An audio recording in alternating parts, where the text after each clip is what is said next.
Alô, Rio! Mais um podcast aqui diretamente na nossa base operacional do centro do Rio, na rua Álvaro Alvim, né, Fernando Resch, em frente ao Teatro Rival, esse teatro maravilhoso, cheio de show, cheio de história.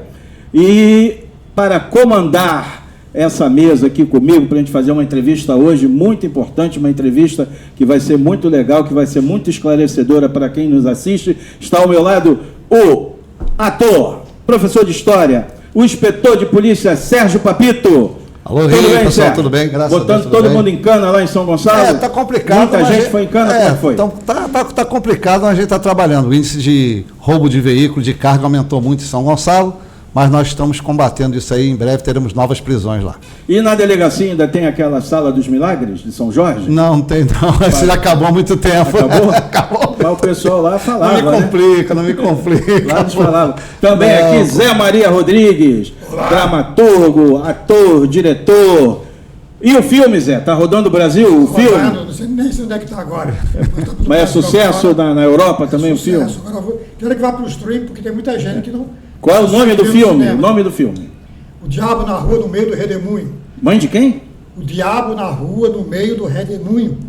A direção é da Bialess e a produção. E é baseado na obra do Guimarães Rosa, grande romancista, que é baseado na peça e baseado... Sucesso, um filme que está rodando o Brasil. Está rodando o Brasil. E também Fernando Resch, diretor do Sindicato dos Artistas do Rio de Janeiro, ator, diretor, produtor, esse aí é tudo, radialista, está aqui. Fernando Resch, as novidades. Ontem teve festa, eu estou sabendo. Ontem teve festa, Cida Moraes, BBB, eterna BBB, né? Nós fazemos Gente Carioca há 15 anos no ar, o programa está completando, só vê pela net. Nós temos um horário, nós cumprimos a noite carioca toda, somos os primeiros a chegar nos lugares, somos convidados para tudo. Então, foi aniversário da nossa querida BBB Cida Moraes, minha parceira. Aviso, ela é casada com o diretor do programa, hein? Já me perguntaram na rua, você come a loura, né? Que loucura, né? Deve estar cega a pessoa. Aí eu falei assim, não, ela é a esposa do diretor do programa. Mas essa moça passa na praia, eu ando na praia, ela vai com o dedinho assim, olha lá, é como se eu tivesse mentido, olha que loucura. E estamos fazendo um trabalho lindo para o Retiro dos Artistas.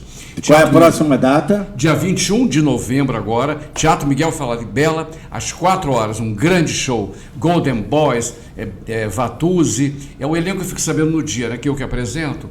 E no dia 20 da semana do Natal, no Cine Joia, estaremos o último espetáculo para o Retiro dos Artistas, que é uma casa dos artistas mais idosos, uns que podem pagar, que não podem pagar, estão convivendo com as pessoas da sua idade. Então a gente tem que ajudar, ninguém ganha um tostão, e o dia 21 é um pacote de fraldas, só para entrar. A entrada. A entrada o ingresso é um pacote de fraldas. 2 horas de show, canto, dança, bailarinos, tem tudo. É uma loucura. O pessoal do circo vem muito também. E dia 20 vai ser um teatro menorzinho em Copacabana. Vamos terminar o ano fazendo a nossa caridade, né? É nossa obrigação. E Cine Joia, é um teatro pequeno, Cine Teatro Joia, no centro de Copacabana. É isso as novidades. Beleza, e vamos contar. Eu quero apresentar a todos o nosso convidado de hoje, o Dr. Pedro Henrique Souza, consultor jurídico, né? Sim. Ele faz direito bancário também, e ele está no Rio cumprindo uma agenda de trabalho, e nós vamos conversar com ele para entender certas ações, certas coisas que a gente às vezes desconhece, e pode dar-nos a ajuda aqui, até para você que está em casa, vai ficar sabendo. Tudo bem, doutor Pedro Henrique? Como é que vai? Tudo bom? E Goiás, como é que está? Rapaz, Goiás está bem. E eu fico muito feliz, né, de estar aqui podendo conversar com vocês. Essa cidade maravilhosa, na acepção visual, mas também na acepção humana, né? De pessoas aqui que me receberam, me acolheram. E a gente tem tido essa vertente que hoje o Rio é a minha segunda carteira, né? Só perde para Goiás, que é minha terra. Beleza, então pelo que eu entendi, o senhor vem periodicamente ao Rio para cumprir a agenda de ações. Agenda de trabalho, de ações. A gente tem uma atuação muito forte na área de direito bancário, principalmente, e também na área de demandas contra Big Techs, né? Problemas relacionados a empresas de tecnologia, né? E redes sociais, né? Problemas empresas como a Apple, Facebook, Instagram. Facebook que é dono do Instagram e das demais outras, né?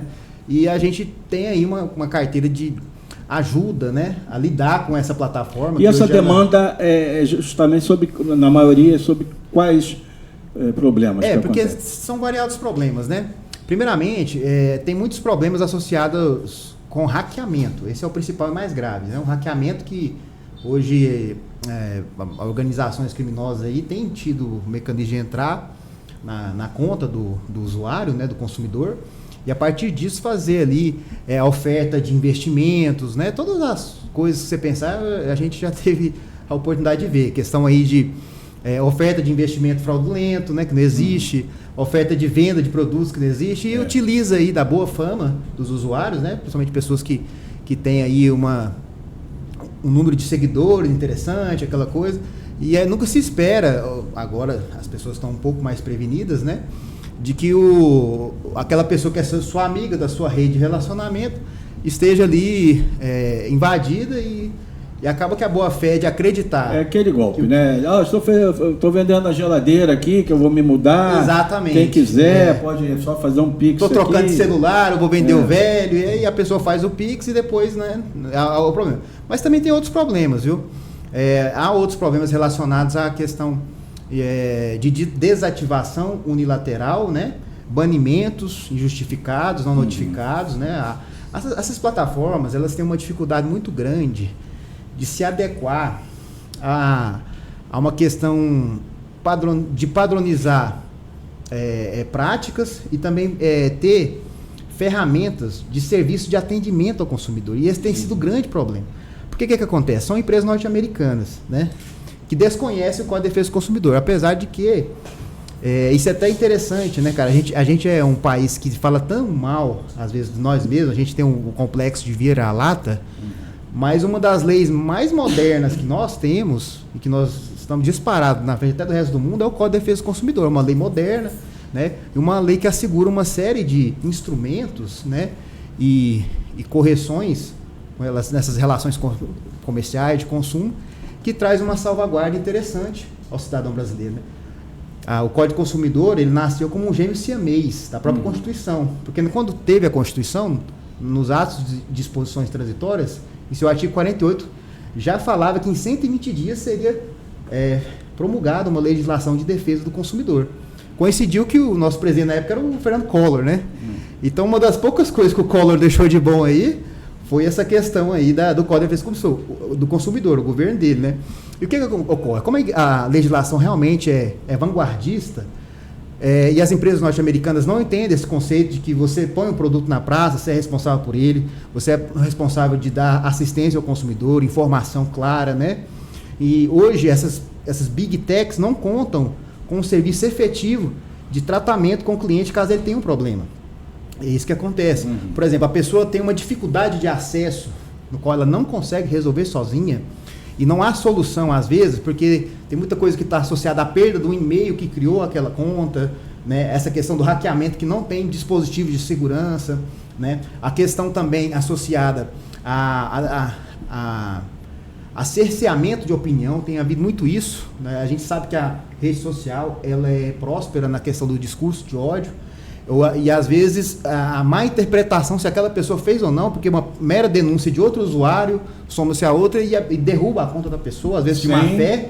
Fazer né? Às vezes por perseguição, e aí você vai entrar. A gente tem na nossa carteira, né, portais de notícias, né, um portal de notícia grande aqui do Rio de Janeiro, que obviamente a gente vê todos os sinais de que foi um cerceamento da liberdade de expressão, de alguma forma aquele portal transmitia notícias que incomodavam, né? Então se tornou um procedimento de uma denúncia arquitetada para derrubar aquele portal de notícias. E aí a gente entra, né, resguardando o interesse desses usuários para restabelecimento das contas, seja um problema de dificuldade de acesso, seja um problema desse de um banimento injustificado e não notificado, e é muito unilateral, né?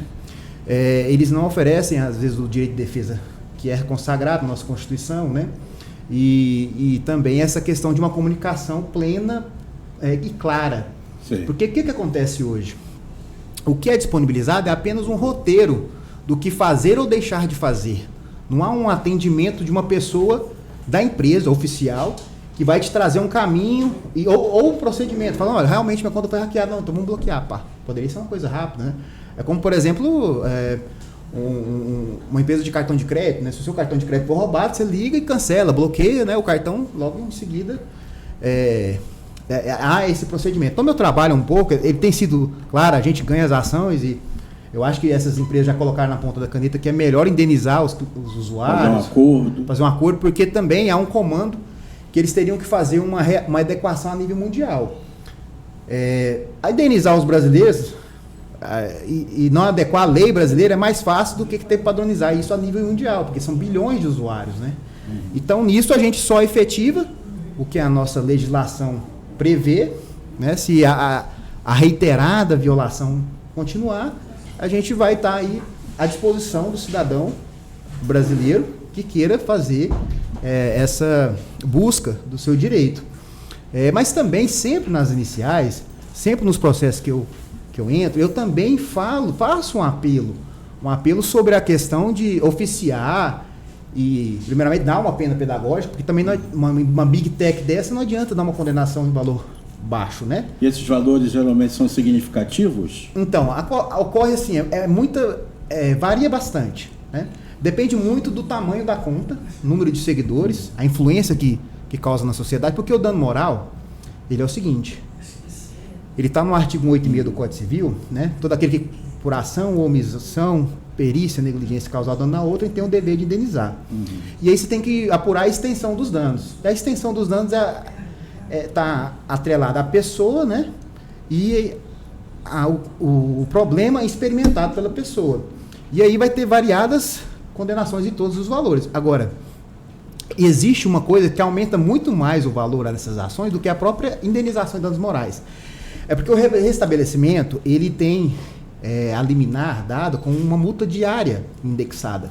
E essas multas é que variam muito. As multas podem variar de R$200 de multa diária a R$1.000, dependendo do tamanho da conta. E as empresas, elas descumprem muito, né, essas liminares. Muito mesmo. Quando eu falo muito, é muito mesmo. Todos os tipos de argumentos que você pensar malucos, eu já tive que enfrentar, e a gente tem tido êxito.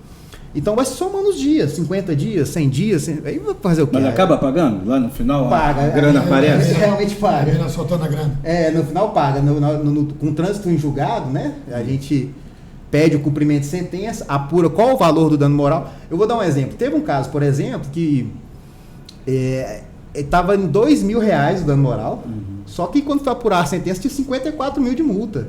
Ou seja, a multa pela não a efetivação do direito do cidadão, do consumidor, foi maior do que o próprio dano moral, né? Porque é uma reiterada. Eles usam muitas teses anacrônicas, né? E eles tentaram lutar com isso nessas teses anacrônicas. Elas não prosperam, porque são meramente protelatórias. Fala que o usuário tem que criar um e-mail inédito, nunca utilizado, e que um e-mail seguro, mas assim, eles falam que o e-mail é seguro a partir da percepção deles, né? Então, se você vê que é toda uma estratégia construída e toda essa questão pela também resistência deles, né? Que inteligência artificial também entra nisso? Cara, a inteligência artificial, a gente tem isso aí é outra coisa, mas assim, eu percebo que pode haver problemas relacionados à inteligência artificial em outra seara.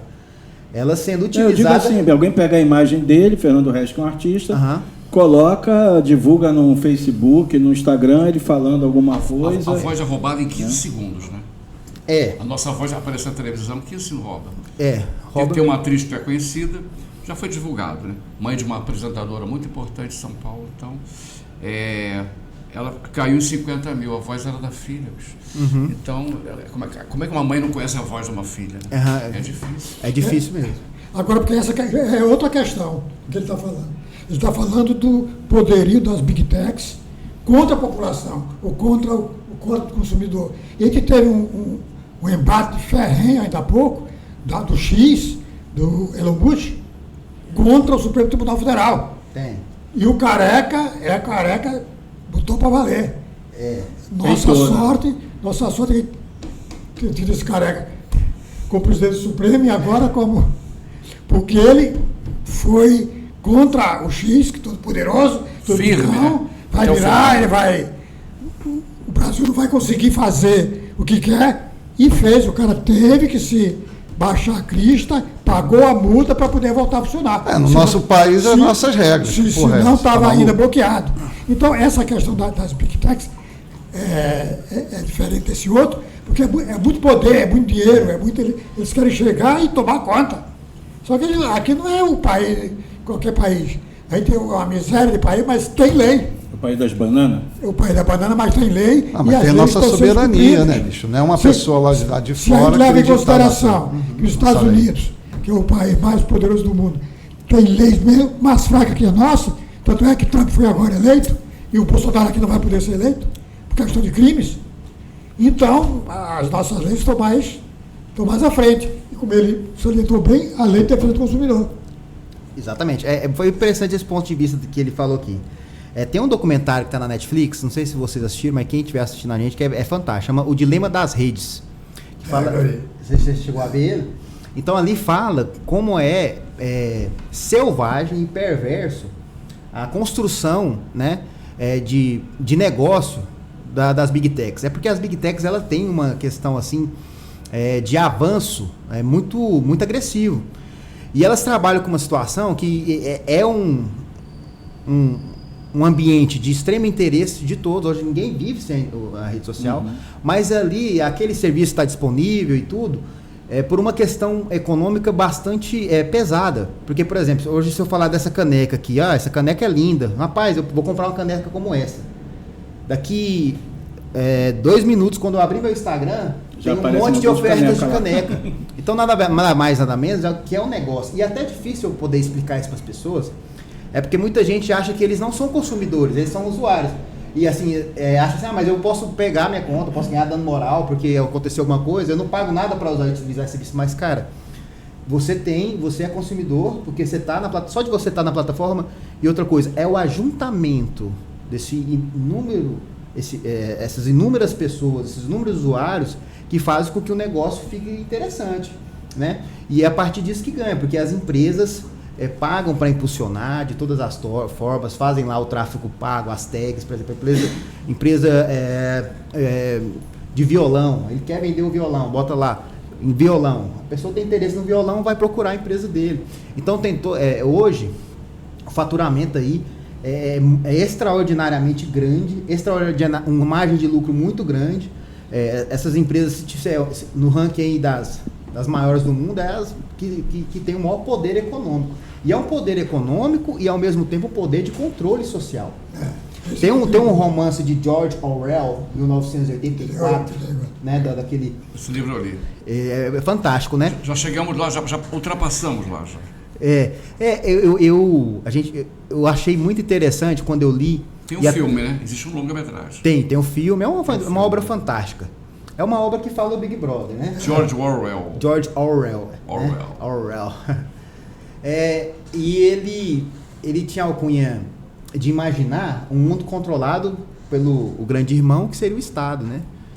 E o George Orwell estava meio que prevendo as coisas de hoje, só que não é o Estado, gente. O que tem feito um controle social a partir desse sistema de tecnologia, desse sistema de redes sociais, são as Big Techs. As Big Techs hoje têm informação da gente sobre tudo. E outra, elas controlam comportamentos, modo de vida, controlam sistemas políticos e elas são alimentadas pelo ódio, porque o ódio vende. Quanto mais ódio, mais performa os algoritmos. Os algoritmos, eles são propagados através de sentimentos viscerais. E não os sentimentos viscerais, eles são muito ligados a tragédias, muito ligados a discussões, ódios, polêmicas. E quando chega, por exemplo, se você postar aqui falando mal Lula, Bolsonaro, eu não tenho muito disso botar bandeira assim, mas se você botar falando mal de algum desses dois, por exemplo, isso vai viralizar 100x. Se você falar bem de qualquer um desses dois, vai ser 2x. Porque o que vende é a emoção visceral do ser humano. E elas têm trabalhado com isso, né? Então é difícil, a partir do momento que uma pessoa como eu, que trabalha na área, e a gente, quando trabalha nessa área jurídica dessa salvaguarda, a gente tem que fazer uma construção não só jurídica, mas sociológica, filosófica, antropológica. E eu fiz esse caminho, né? Então a gente acaba tendo que ler romances como do George Orwell aí, no qual a gente começa a perceber que essa visão era tida por homens visionários, inteligentíssimos, escritores e intelectuais que percebiam e pensavam o mundo, que falta muito hoje, né? Pessoas que pensam. Inclusive, quando ele fez isso, ele fez visando a União Soviética. Isso. Que era o grande irmão. Era uma crítica velada, né? Velada à União Soviética. Quer dizer, ele já estava escrevendo sobre uma realidade que existia. Exatamente. Depois foi... Acho que acabou, mas não acabou, tá aí. É. E ela, tanto faz, era uma visão contra um sistema de esquerda, mas o de direita é a mesma coisa. Direita e esquerda aí, quando chega o extremo, é a mesma coisa, os dois. Eu acho que os extremos é o grande problema. A direita não é de todo ruim, a esquerda também não é de todo ruim. São pensamentos de percepções de mundo. Aí até o momento que você tem uma dos dois lados e respeita o seu próximo, não tem problema. Mas eu estava até refletindo sobre isso esses dias. Por exemplo, há uma grande inclinação para achar que o Lula é comunista, não tem isso aí? Mas, cara, me fala uma coisa. Desde o primeiro governo de 2022, eu não vi uma coisa, sequer. E aqui eu não estou fazendo análise de defender o Lula, porque eu vou falar do outro lado também. Para ver como a análise é torta dos dois lados. Me fala algum momento que houve uma lei de violação de propriedade privada do PVT. Não existiu. Me fala um momento de uma lei que cerceou o lucro de empresas e bancos do PT. Ao contrário, ele deu mais lucro aos bancos. Exatamente. Mais então, dinheiro assim, com ele. na realidade da vida prática, o sistema já é tão bem engendrado que não é assim, porque o cara tem uma visão de esquerda, que a esquerda, aí já entra outros pontos. É uma linha que é mais voltada a uma produção cultural, a incentiva a cultura. E é muita mentira dentro disso. Por exemplo, aí eu jogo pro lado da direita também. A gente tem muito costume, quem é de esquerda, de chamar quem é de direita de fascista, ou extrema-direita de fascista. Mas vamos lá, quem são os fascistas? Vão ser os fascínoras lá, Mussolini, Hitler, essa coisa mais de querer a morte do outro, querer a penalização de violações humanas do outro. No sentido bem claro, você chegar na última análise, eles são autoritários, eles são extremamente fanáticos nas questões religiosas, nas pautas religiosas, mas no momento algum eu na minha reflexão, posso estar errado, aí vocês ficam à vontade.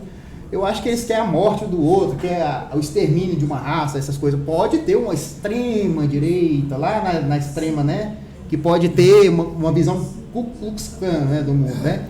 Mas o que eu te falo, por que eu estou falando desse assunto?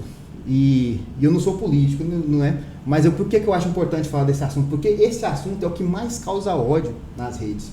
E se você parar para pensar na lógica dele, talvez seja uma mentira. Ele seja justamente uma fomentação de um ódio, que um chama outro de comunista sem ele ser verdadeiramente comunista, o outro chama o outro de fascista sem ele ser verdadeiramente fascista, e daí começa o embate de ódio. E o que está por trás disso é uma grande organização para ganhar dinheiro. Exatamente, ganhar dinheiro. Aí o senhor pegou... Os donos dessas... Querem o ódio, querem a briga. ódio para ganhar dinheiro, o que ele faz? E até com a mentira, o cara vai, a terra é plana. Isso. Então, a terra é plana, aí tem um pessoal que fica com ódio se o outro disser que a terra é plana. Mas tem uns caras que vai escrever um livro dizendo, provando que a terra é plana. E esse pessoal que é a favor da terra plana vai comprar esse livro. Então o que eles querem, na verdade, é vender o livro. Eles querem que as pessoas se engajem, porque rede social é engajamento, porque as pessoas se engajem para comprar os produtos dele. Exatamente, para passar mais tempo na rede social, para passar mais tempo consumindo. Então, e quem está nesse envolvimento, nesse engajamento, não percebe que está sendo manipulado o tempo todo. E aí, não importa, tanto faz gente com diploma, gente que saiu da universidade, gente que nunca chegou na universidade, todos embarcam da mesma forma se não tiver um pensamento crítico sobre o que está vivendo no mundo, que está vivendo, que são as pessoas, entendeu? Se não tem um pensamento crítico, e esse pensamento crítico veio sempre dado pela esquerda, a esquerda pode ter tido coisa ruim, coisa e tal, mas algumas coisas a esquerda que trouxe para o mundo, para a humanidade. Como a questão dos direitos humanos, e atrás dos benefícios para os trabalhadores, foi a esquerda que trouxe. Que depois a própria direita encapou. Nos países subdesenvolvidos, vários programas sociais foram feitos pela direita, que a esquerda depois encapou. Então, existe esse meio, o privilégio, O meio que é o certo. As conquistas sociais são ligadas à esquerda, isso é fato, né? E que está no meio. Então, mas essa questão, voltando às redes sociais, ela tem essa questão das big techs, que eu já falei antes, e ela dá brecha para aparecer o bandido, que é esse que entra na sua rede para vender geladeira, que não tem para vender, usando a sua cara, usando a cara do outro. Mas esse negócio que ele falou aí, normalmente isso é de tempos em tempos, de épocas em épocas, que você tem aquele sistema do ódio, né? Você bota um grupo ético ou um grupo ideológico como bode expiatório dos problemas sociais que você enfrenta no seu país. Mas agora está direto. Não, sim, direto. E não é no Brasil, não, é no mundo todo. Não, no mundo todo, porque você não tem competência para resolver problemas de saúde, educação, economia, parte de saúde, você não tem competência, então você joga a culpa para o outro. Né? É o que aconteceu muito no Francisco Salazar, no sistema nazista na Alemanha, que focaram os judeus com antissemitismo, né? Os russos, que sempre tiveram uma aversão à Europa, né? A Ucrânia, e essa guerra na Ucrânia que é histórica. Stalin já havia dominado a Ucrânia há muitos anos atrás, na época dele, e onde teve o Holodomor. O Holodomor foi a grande fome que a Ucrânia sofreu. Milhões e milhões de ucranianos morreram de fome, porque os trigos e os campos de produção agrícola eram revertidos para a União Soviética, para transformar em dinheiro. Então, quer dizer, é muito fácil um cara que domina uma região, você dizer que o outro que é problema, não meu sistema de governo. E aí por aí vai, os Estados Unidos, aqui mesmo no Brasil, questão de Roma e Cartago, né, gregos contra persas, né? Então, quer dizer, se você sempre bota a culpa no outro, aquilo que é diferente para você garantir sua soberania. A eleição de Trump agora nos Estados Unidos é exatamente isso. Ele está botando a culpa no imigrante. Mas, bicho, mas ali eu vou ser bem sincero. E tem uma coisa, são 10 milhões de pessoas, parece que estão ilegais nos Estados Unidos. Mas são esses 10 milhões de pessoas que fazem o trabalho sujo e pesado lá dentro. Uma coisa é você falar, outra coisa é você botar na prática. Eu já sabia que a Kamala Harris não ia ser eleita por 3 motivos. Na verdade, por ser mulher, americano não vê uma presidenta mulher, que nesse momento ainda que a gente está no mundo de guerra, que precisa de uma figura forte, né? A guerra na Ucrânia com a Rússia e a guerra no Oriente Médio favoreceu muito o Trump, com certeza. Eu acredito que ele não diga que em 2 dias vai resolver isso, mas vai se ter uma solução, né? A questão também dela ser latina, ticana, né? E muita gente fala Kamala é muçulmana, né, parceira? Tem algum problema aí. Então o americano, mas é verdade, o americano não quer saber do mundo, o americano quer saber dele. Pois é, mas eles embarcam na mentira. Mas porque essa mentira é que vai favorecer a ele.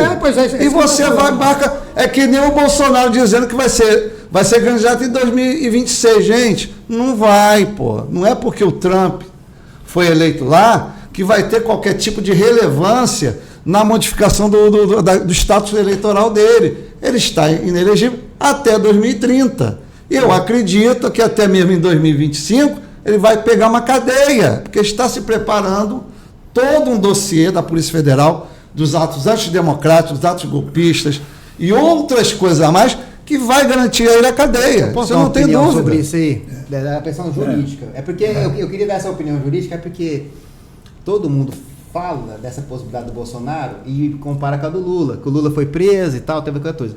Mas o problema do Bolsonaro com relação ao do Lula esbarra numa questão processual que ele está fazendo isso para manter a militância, aquele todo, mas no final não tem como. Qual foi o grande problema com relação ao julgamento do Lula? 2, na verdade. Um que realmente anulou e um que depois que deixou a situação assim, não, vamos deixar por isso mesmo, né, porque o negócio estava feio.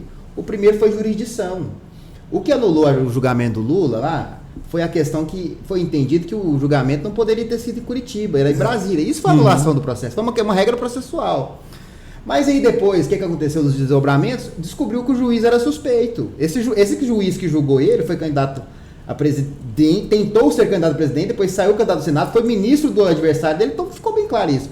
Agora, o que acontece? A gente tem que pensar na condenação do Bolsonaro da seguinte forma. Primeiro, não há problema de jurisdição. Então você não pode comparar, porque foi julgado pelo tribunal que não tem como falar que o STF é suspeito. O STF ele está na abrangência plena, né, do julgamento. E o segundo momento, como que o STF vai falar que o próprio STF é suspeito? Então, os argumentos que serviram para trazer a legitimidade do retorno do Lula, eles não vão servir para o Bolsonaro. E é isso que a militância não tem entendido.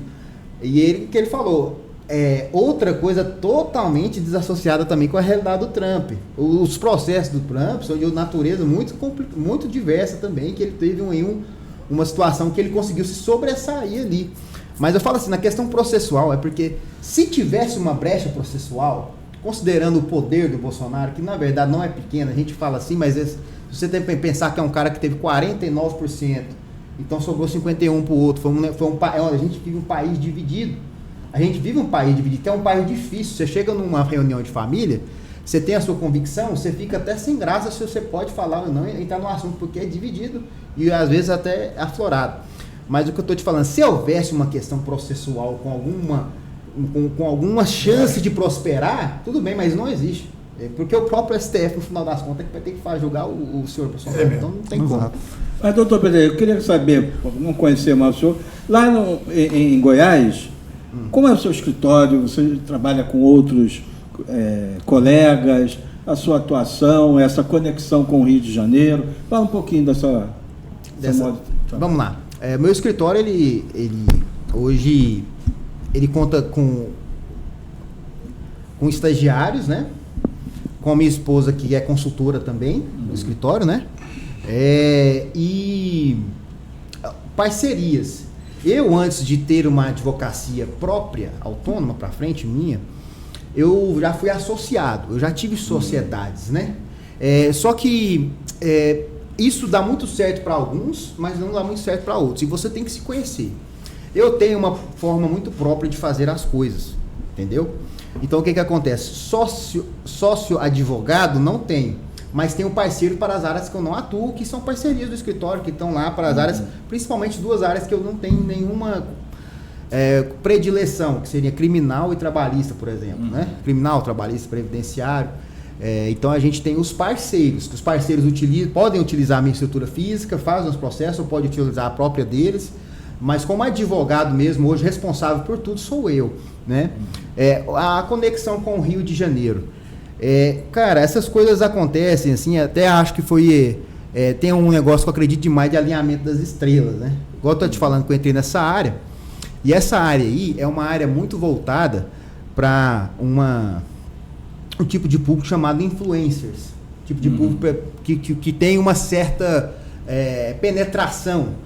E essas pessoas, no cenário brasileiro, elas estão na onde? Rio e São Paulo, né? Então você pode os influencers, as pessoas com maior número de seguidores, com maior número de problemas, porque dentro disso vem outras coisinhas aí, que é sobre engajamento, é sobre canal do YouTube que teve problemas com relação à monetização. Então essas pessoas, geralmente, elas estão aqui no Rio, elas estão em São Paulo, né? Aqui é uma cidade que vibra muito bem culturalmente, né? Quem produz cultura é um ativo que vocês não têm ideia. Na verdade, é porque pouca gente pensa nisso, mas a cultura hoje é a quarta maior potência da economia brasileira. Você vai pensar, vai pegar o varejo, a indústria, o agro, aí em quarto vem a cultura. A cultura é o maior mercado, quarto maior mercado, e outra coisa, tem mais uma coisa dentro disso. Vou utilizar, por exemplo, aí, a indústria, ela produz 1 milhão de empregos e ela está em segundo. A cultura produz 6 milhões de empregos. A cultura produz 6 vezes mais empregos do que a indústria. E outra coisa, a cultura, num percentual, ela, enquanto se gasta R$4.000 de fomento e ajuda para a indústria, na mesma proporção são R$156 que se ajuda a cultura. Sabe o que eu estou falando? Que a pujança econômica do que investe, do que vai, é 25 vezes maior. Então, o que eu estou falando falar? Eu gosto de entrar nesse assunto, porque a gente vive um mundo hoje que tem muita crítica, por exemplo, sobre a Lei Rouanet. Isso. É uma grande besteira aquilo. Porque E é ignorância mesmo de quem fala. é totalmente ignorante, porque a primeira coisa, a Lei Rouanet não é dinheiro público. É 4% de uma empresa que pagaria, por exemplo, 1 milhão em impostos, mas ela pode deduzir 4% para investir em alguma produção cultural, que seriam uns 40 mil reais, escolher um projeto, né? E o que acontece até? Mesmo que fosse o dinheiro público, que não é propriamente dito, é o dinheiro do empresário que decide fazer aí uma boa ação ou escolher realmente uma predileção, até porque se ele tem o direito de escolha para saber como o Estado vai gastar o dinheiro dele. Concorda? A gente manda o dinheiro para o Estado, mas o Estado toma as decisões. Isso aí também fala sobre liberdade. Liberdade da empresa de escolher o que ela quer com o dinheiro que ela paga de tributo. Mas ainda assim, a gente precisa mesmo pensar na cultura como uma atividade meio, não só como uma atividade fim. A arte sozinha, ela é um fim e muito, muito ímpar. Não tem como você pensar o valor de algo que relaxa, que entretém, algo que traz um bem-estar a um ser humano. Isso não tem valor. E para mim até a atividade fim já se justificaria por si mesmo. Mas se a gente pensar sobre a importância na atividade meio, uma atração cultural, ela não é só uma atração cultural. Ela é, por exemplo, ali num show de um artista, é o artista, a equipe do artista, as pessoas que se deslocam para ir ver aquele artista, é a rede hoteleira, é o polo gastronômico, é o vendedor de churrasquinho na porta, é o vendedor de bebidas. Então, assim, tem uma articulação e uma pujança. O que faz do Rio Grande? O que faz do Rio Grande é justamente o rico acervo cultural. O Rio é referência cultural do nosso país. Isso começou lá atrás. Quando se falava do Brasil, o que se falava? Carmen Miranda. Remete a uma cultura carioca. Quando se falava em desenho animado, o que se falava? O Zeca Carioca? O papagaiozinho. Né? Então, assim, quando se fala, por exemplo, de turismo no sentido assim, o Brasil, carnaval. Onde é que está o carnaval? No Rio. Então, assim, o Rio ele tem uma vibração cultural que eu sou apaixonado por aqui. Eu sou apaixonado pela vibração cultural que tem aqui. E outra, nós brasileiros somos ricos num ativo que só a gente tem, porque a gente é um povo miscigenado. Isso é ótimo, que não acha em nenhum lugar do mundo. A gente é um povo que nunca enfrentou uma guerra. A gente é um povo que não tem problemas. Existe questões raciais, existe questões econômicas, mas, cara, a gente não tem problemas relacionados a discriminar de morte a cultura do próximo. A gente tem problemas do paulista que fala mal do Paraíba, chama o nordestino de Paraíba, essas coisas assim, quase que fica na situação caricata e quase na gozação. Mas nunca vai ser algo de morte. Então a gente tem uma vibração cultural, uma diversidade, que isso tem um ativo econômico que é muito mal utilizado, e quem critica a Lei Rouanet faz um desserviço que não sabe o tamanho que ele faz esse desserviço. Inclusive, uma das coisas que se fala, não vou lembrar agora quem foi que disse isso, é de que se Deus teve alguma lucro com a criação da humanidade, ele teve por causa da arte e da cultura. Que é a única coisa que representa o ser humano no seu melhor estado, é exatamente no momento que está produzindo cultura e produzindo arte. Quando foi pensando a Lei Rouanet, que estava nos estudos para a Lei Rouanet, foi feito um estudo de que se botasse R$1 milhão gasto com petróleo, dava muito menos atividade, trabalho, do que R$1 milhão gasto em cultura. Isso foi uma das coisas que se fez para fazer a Lei Rouanet. Exatamente. E é uma das leis de incentivo mais criativas e maior do mundo. É brilhante, a Lei Rouanet é brilhante. É maior do que as que tem nos Estados Unidos, nem tem. Mas nos outros países onde tem, a nossa ganha dessas leis todas. E foi feita estudando essas leis todas para que ela fosse criada. Mas a turma, inclusive, a turma que quer pegar, sobretudo pessoas de direito, pega a cultura e a Lei Rouanet como se fosse um desserviço à sociedade. Quando é o contrário. Porque muitas coisas que só podem ir a público com o apoio da lei de incentivo, senão não iria. Não tinha, porque senão o ingresso ia custar R$ 1.200 para pagar. E quem vai pagar? Mas também tem uma parte disso aí que o empresário, claro, ele quer dar o dinheiro para a Ivete Sangalo, ele quer fazer para a Fernanda Montenegro. Agora eu te pergunto aí uma você coisa. chega lá com a sua peça, chapeuzinho vermelho, não dá. E sabe por quê? Porque mas isso é uma questão natural, sabe por quê? Eu tenho 500 mil para investir na minha empresa que vou abater no imposto de renda. A empresa não é altruísta, a empresa não está dando dinheiro para todo mundo. Ela quer ter visibilidade. Então se chega lá uma atriz, Cláudia Raia. Né? E chega outro que não tem nome nenhum, ele vai dar para a Cláudia Raia, porque ele sabe que a Cláudia Raia ela vai ter muito mais visibilidade. Isso é uma forma natural. Agora, é uma forma natural do empresário dar, e já se quis até falar, isso é dinheiro público, o governo é que tinha que fazer isso. Mas quando o governo está também com dinheiro, ele também não faz. Se pega 5 milhões, ele não vai dar 5 milhões. Só figurinha marcada. Tem uma pecinha. Então, aí sim, vai dar para o nome também. Tem que ter um QI, tem quem indica, você não sabe. Já que a Lei Rouanet ela já tem tudo isso, não sabe. O Estado já faz um projeto voltado. Você que está começando, você que não é porra nenhuma, vem aqui que vai dar 10 mil para você fazer também. E o ingresso é caríssimo. Agora, temos um exemplo aqui no Rio de Janeiro, do circo do Marcos Frota. O ingresso é grátis, você viu? Então, ele conseguiu uma lei, talvez seja a lei Aldir Blanc, né? 2 sessões sábado, tem anúncios grandes, jornal, ingresso de acordo com a senha, né? 2 sessões, 3,5, 5, leve seus filhos, ingresso grátis. Tem que aplaudir. Porque se você vai ver uma Cláudia Raia, o ingresso é 280, 380, 480. Então, e como é que essa escolha? Que escolha é essa, né? Por que essa escolha? Foi feita para beneficiar aqueles que têm menos nome, que não têm condição. Não, mas não foi não. A lei não foi para beneficiar o mais pobre. Mas eles falam que sim. Não, a lei é para beneficiar a cultura. Quem está fazendo cultura é que vai ter o dinheiro da lei. Você, no caso das grandes produções, o dinheiro é para pagar a produção. Mas quem paga a atividade durante o ano, quer dizer, quem cartaz é a bilheteria.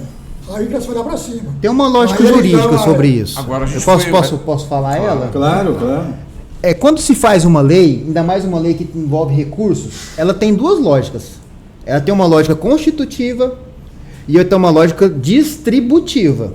A gente pode falar que a Lei Rouanet ela tem problemas na lógica distributiva dos recursos. A constitutiva não, ela foi constituída com uma legitimidade, inclusive, né, que a gente já falou anteriormente. Agora, sobre distribuição da lei, aí a gente vive uma situação muito complicada, porque sabe o que acontece quando se fala de dinheiro? Não só sobre a Lei Rouanet e qualquer outra coisa, existe uma predileção chamada lobby, chamada mercado, chamada aquela questão de tentar se beneficiar daquele recurso da melhor forma. E geralmente quem tem mais poder, quem tem mais influência, quem tem mais isso, vai querer transformar isso de acordo com o seu interesse.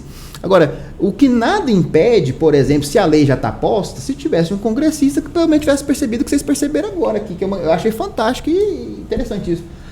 Não é se falar em revogar a lei, é manter a lei e criar regras distributivas, de distribuição do valor, dentro de regras justas e plenas para pegar o pequeno artista, o médio, né, essas pessoas que não têm acesso, não tem uma consultoria para fazer um projeto, que tem isso também, né? Agora, por exemplo, na questão de recursos destinados à parte empresarial, existe uma faixa que é destinada para microempresa, existe PP, tal, porque teve essa percepção, fala, não, peraí, se a gente tem X aqui, eu acho que quem precisa de mais ajuda, aí faz um estudo lá que realmente é verdade, quem mais emprega no Brasil são as pequenas empresas. Se você pegar o ajuntamento das pequenas empresas, elas empregam muito mais do que as grandes somadas. As grandes, aí só que acontece, as grandes têm um maior poder econômico, têm uma maior penetração, uma maior influência que o dinheiro traz, porque essas pequenas não vão se unir suficientemente. E aí vocês entendem até a lógica, por que a lógica da sindicalização é uma coisa fantástica, porque se esses aqui tivessem sindicalizados e orquestrados de uma forma organizada, eles seriam mais fortes que as grandes empresas, porque quem gira mais dinheiro e quem emprega mais no Brasil são as pequenas empresas, né? Então, assim, eu acho que os pequenos artistas, as pessoas Tinham que pensar de alguma forma. Agora, o problema também da Lei Rouanet é que ela esbarra numa questão muito burocrática sobre o projeto. O projeto é que já criou até o outro mercado. Tem gente que vive fazendo projeto para a Lei Rouanet, vocês devem saber disso. Ele é complicado. Tem escritórios. Tem escritórios, pronto. Tem escritório que já Exatamente. Aí como que você vai cobrar de uma pessoa que não tem estrutura econômica, que ela apresente, que ela elabore? Não te falo nem da criatividade e da qualidade do projeto, eu te falo da organização burocrática dele. E a prestação de contas. A prestação de contas. E tem uma coisa na Lei Rouanet que ele estabelece, porque aí é que entra a questão do pobre receber. É que uma parte dos ingressos é para dar de graça para alguns segmentos do público. Teria que ser, né? Aí é que está Os ingressos são caríssimos. Tem que saber se eles estão dando os ingressos grátis para as pessoas. Eu queria saber se o Cine Rocks tem lei também. Praticamente possível, pobre do Soleil. Caríssimo. Quando vem aqui é uma baba. Holiday on Ice. É ruim, compadre. Fico só cheirando. Agora eu queria deixar assim, talvez quem for assistir isso, eu que trazer aqui para vocês, é para desmontar essa convicção de forma bem contundente de que investir em cultura é qualquer coisa que esteja relacionada a desperdício ou qualquer coisa, porque é muito pelo contrário. Porque também, eu citei a indústria, mas o que vocês pensarem de incentivo que existe uma faixa chamada agro. O agro, gente, chega a ter momento que tem anistia de grandes financiamentos, a gente sabe disso. O produtor que teve lá um financiamento para a safra e é coisa de milhões. E aí tem um problema, cara, existem tantos mecanismos de proteção. Por que todo mundo merece ser protegido? E a cultura brasileira, igual eu te falei, só é a quarta maior fatia da nossa economia por uma intransigência e de um dom do brasileiro ser culturalmente rico. E é isso que está fazendo manter. Aí o que acontece? Em vez de perceber o ativo econômico fantástico que tem na mão e incentivar, talvez até essa lei seja pouco, talvez está precisando de uma segunda, terceira lei de incentivo à cultura para abarcar outros tipos de contexto para agraciar os menores. Não precisa, talvez seja uma emenda à lei Rouanet, seja uma nova lei de pequenos produtores, né? Então, assim, aí, mas o congressista que está lá fica até com medo de falar desse assunto, porque existe uma desconstrução dentro da ignorância e da mentira tão grande que começa a barrar até. Aí o cara pensa assim, não, mas se eu falar de uma coisa que é parecida com a Lei Rouanet, eu vou perder voto, porque a Lei Rouanet, né, nesse sentido, né? Não é o momento de falar disso. Tudo bem. É isso aí. Não, quem faz cultura, quem faz arte de alguma forma, tem algum pensamento crítico. Tem. Pensa alguma coisa. Então esses caras que estão lá, só roubando, só pensando no deles, não querem que ninguém se instrua. E isso é uma coisa da sociedade brasileira. Que vem lá de trás, mas que permanece até hoje. É um papo para outro podcast, né? Deixa eu perguntar uma coisa muito interessante. Vai lá. Tá. O que o senhor acha sobre a PEC 6x1? Tá. Minha opinião Isso é uma coisa que muita gente está me perguntando. Que de vez em quando, Sérgio, como é que vai ser isso? Vai ser um direito do trabalhador trabalhar 5 e descansar 2, que eu acho que tá bom pra caramba. E você produz muito, muitas vezes você não é reconhecido pelo patrão, faz horas extras direto e não é remunerado, porque agora não tem mais hora extra, agora é banco de horas, né? Eu acho que é viável, sim, porque em vários países da Europa, na Holanda é 4x3, né? O que o senhor acha? Acha que a economia do Brasil vai acabar, vai quebrar? Cara, os empresários vão falir? Todo mundo vai passar fome, vai ter gente se jogando na janela? Como é que é isso aí, o 6x1? Eu sou a favor de uma coisa. O que é isso? Vou explicar primeiramente a questão do 6x1. A deputada do PSOL para São Paulo, né, a Érica Holliday, ela propôs um projeto de emenda à Constituição, no qual faz a diminuição da carga horária do trabalhador brasileiro e que desobriga agora o teto da questão da carga horária, seja o 6x1, que descansa 1 e trabalha 6. E aí coloca regras mais modestas de teto. Aí é essa questão que ainda não está bem definida, se é 5-2, se vai diminuir o tempo, mas existem várias opções dentro disso. O que acontece? Eu, particularmente, sou muito adepto no negócio do princípio da felicidade, pô. Você tem o direito, todo mundo quer o desenvolvimento econômico, quer ganhar dinheiro, quer a economia girando, quer o negócio bom. Cara, mas se você não tiver felicidade, não tem jeito, cara. Então você não pode pensar que uma pessoa que trabalha 6 e descansa só 1, num país em que a pessoa trabalha 8 e demora 2 horas para ir e voltar do trabalho. Para voltar, você está falando de 10 horas. Aí o cara dorme 8, 18, sobrou 6 horas para ele viver. E viver assim, para tomar um banho, para comer. Tá entendendo? Que realmente o brasileiro que é trabalhador CLT e que vive o contexto do 6x1, ele vive uma vida frenética. E é ele que paga a maior carga tributária. Não, paga tudo. E paga tudo.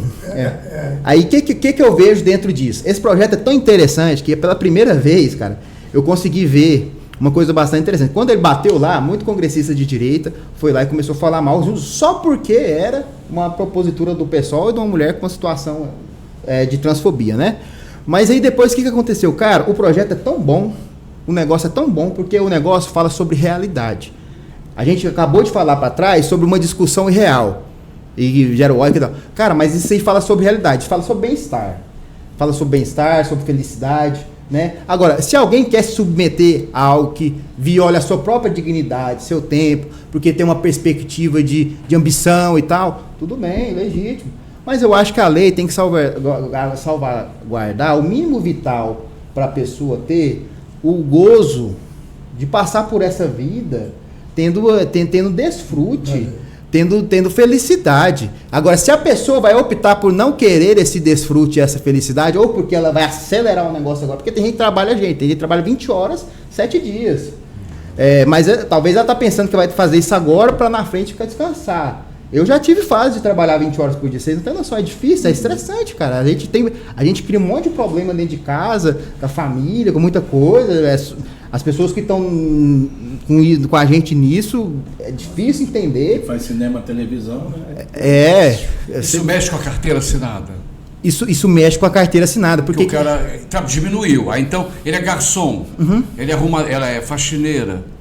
Tem faxineira que são 2 vezes por semana, uma. Ela não tem carteira assinada. Se ela virar 6, sabe, entendeu? Não. Ela vira uma empregada doméstica. Não, porque quando você falou da faxineira, ela vai entrar na questão da diarista, né? Diarista. Tá. É porque a diarista não se confunde com a carteira assinada, né? A carteira assinada ela tem uma regra de 44 horas semanais. E aí? Que são os 8 vezes 5 da semana, mais a gordurinha dos 4 do sábado. Aí dá os 44. Um projeto como esse é como, por exemplo, diminuir para 36. Aí você vai fazer o seguinte, o que acontece? Você pode ter um contrato, aí tem que fazer a soma, já é matemática, né? Eu estudei direito, né? Mas assim, vai diminuir. Por exemplo, pode ser, tem um sistema criado no exterior, eu acho que, se não me engano, Noruega, um país nórdico aí, ou Suíça, que é o TQQ, né? Terça, quarta e quinta. Que o cara faz um sprint de 10 horas, que soma 30, que é um valor, tempo legal de trabalho, só que ele trabalha terça, quarta e quinta. É o sistema TQQ, né?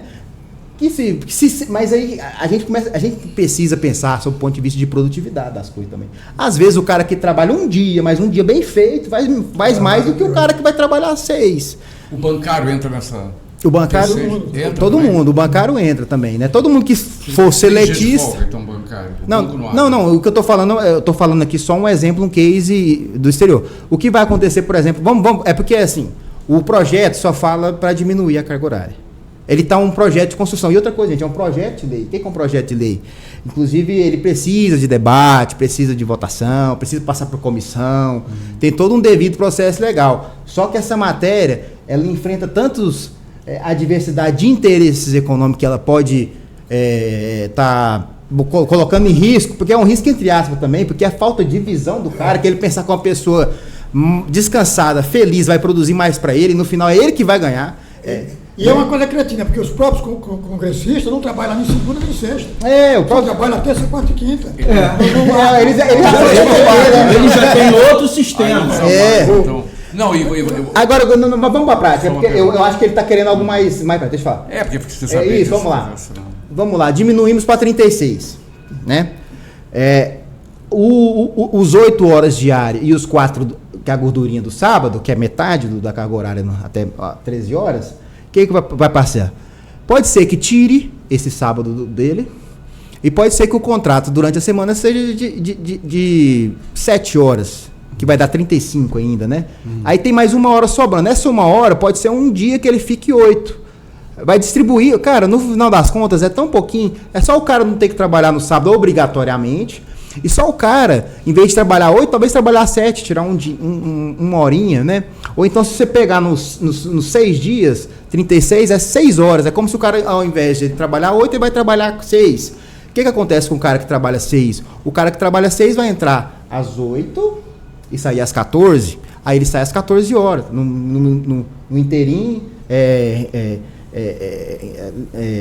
sem descanso, né? Mas se botar as 2 horas de almoço, ele vai entrar às 6 e sai às 16. Aí vai sair mais cedo do trabalho. Agora, se ele quiser ficar mais, aí já vai entrar numa regra de hora extra. Não quer dizer nem que o cara não pode trabalhar, que a empresa não vai ter esse cara disponível. Ele pode fazer um acordo agora do cara trabalhar mais. Então, assim, é uma regra que está buscando uma coisa que fazia tempo que eu não via. Uma luta de direito para o trabalhador. O comércio e indústria vai se ferrar, eu acho. Tudo inferno, sabe por que não se ferra? Vai se ferrar o comércio. Hoje não abro, amanhã não abro. Uma loja, vou lá na loja. Não, mas não vai ser assim. Você vai porque ter o revezamento. E aí que ele falou tudo. Ou você vai abrir mais Se não emprego. chega lá, a loja está fechada.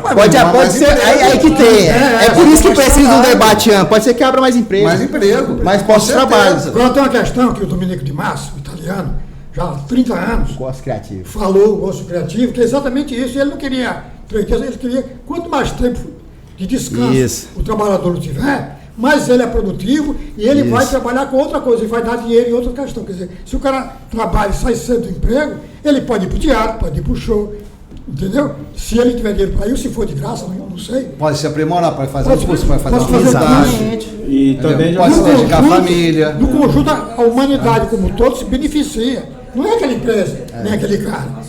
Tem que pensar sempre no conjunto, é o que ele faz. Pensa no conjunto da humanidade. Exatamente. E no bem-estar das pessoas. Porque a gente que tem outro tipo de vida, trabalha com cultura, com essa coisa toda, a gente não sente o peso, rapaz. Mas o cara que entra no trem, no ônibus todo dia, 2 horas para ir ou 1 hora para voltar, no Rio de Janeiro muito pior que o transporte não funciona. Já pode levar um tiro.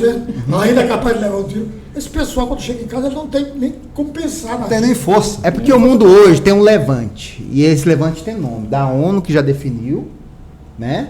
E de uma necessidade de pensamento que tem trazido a gente a desacelerar e começar a entender o mundo. Chama ESG, né? Que hoje em dia isso faz com que as coisas sejam mais responsáveis, né? E que elas estejam mais em consonância com a boa gestão das coisas, com a boa gestão e boas práticas. Isso aí tem um termo para isso. É isso que influencia esse tipo de pensamento. Domenico De Masi, o italiano, é um fantástico nessa questão que ele fala sobre o ócio criativo. Que muitas vezes o ócio é tido como algo pejorativo, mas é o ócio que é o momento que às vezes a pessoa consegue criar, consegue... O trabalho, ele é importante, mas o descanso é importante, porque o descanso é quem faz a pessoa ter uma renovação para quando ele voltar ao trabalho, ele ser mais criativo, mais motivado, né? E poder produzir mais. Essa obra de Domenico De Masi mesmo é fantástica, um dos pensadores italianos aí que mais trouxe começou a pensar esse pensamento foi comprado, porque a gente tem que pensar que o mundo, a Revolução Industrial acabou há muito tempo, a produtividade, aquele trem, o peso, existe uma série de ferramentas chamadas como inteligência artificial, como situações novas que estão aparecendo, que o que está valendo, cara, às vezes, por exemplo, se o cara tem uma inteligência artificial para fazer um determinado serviço X, o que é melhor?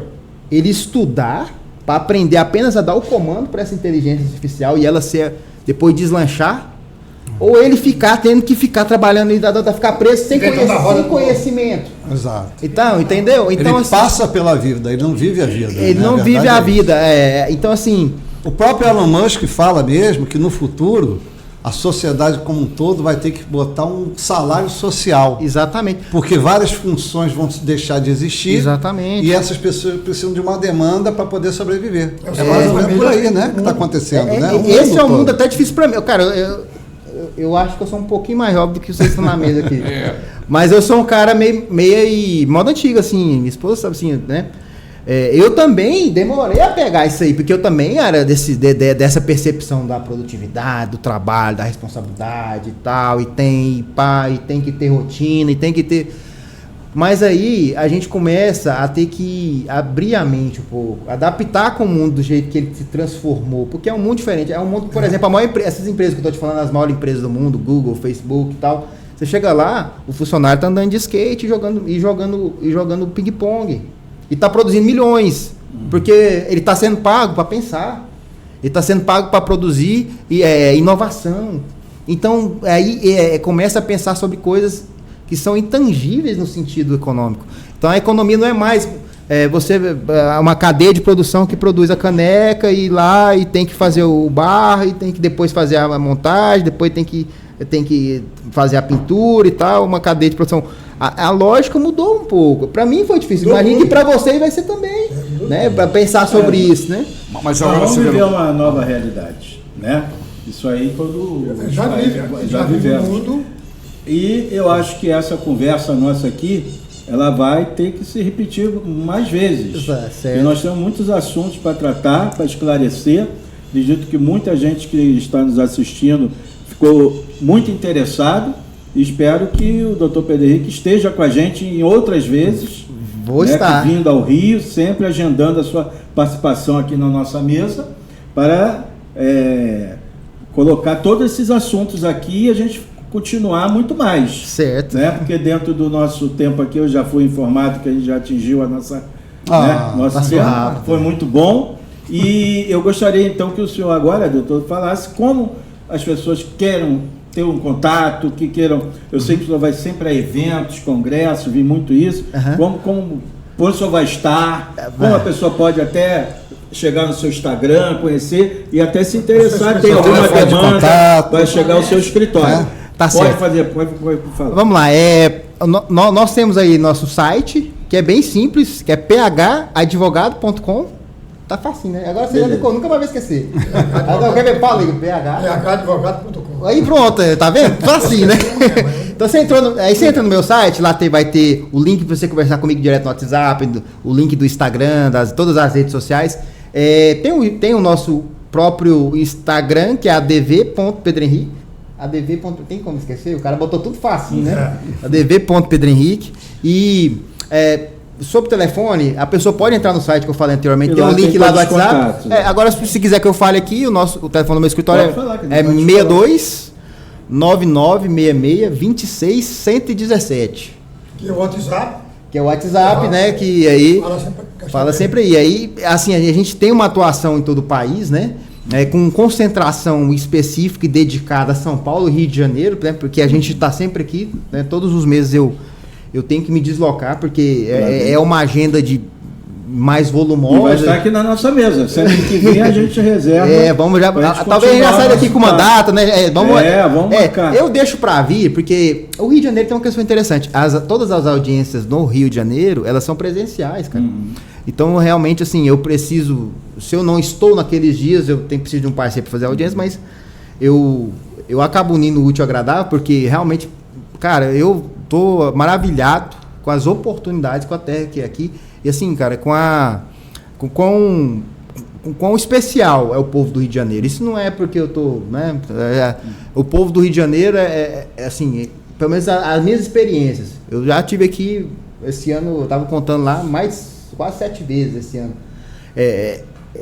Eu nunca tive nenhum problema com relação à segurança.